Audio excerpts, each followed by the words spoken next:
মুখোমুখি, লেখিকা অর্জিতা চক্রবর্তী। রাত ৩টে।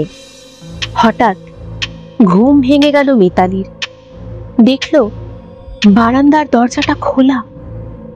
কেউ কি দাঁড়িয়ে আছে ওখানে? সাদা জামা, চুলটা ভেজা, কিন্তু মুখ মুখ কোথায়? কাঁপা গলায় মিতালি বলল, কে কে তুমি? মেয়েটি হেসে ফিসফিস করে উঠল, তুমি তো অনেক আগেই মরে গেছো। মিতালি আতঙ্কে আয়নার দিকে তাকালো। ঘরটা স্পষ্ট দেখা যাচ্ছে, কিন্তু তার নিজের কোনো প্রতিচ্ছবি আয়নায় নেই কেন? অন্ধকারে শোনা গেল শেষবারের মতো ফিসফিসানি।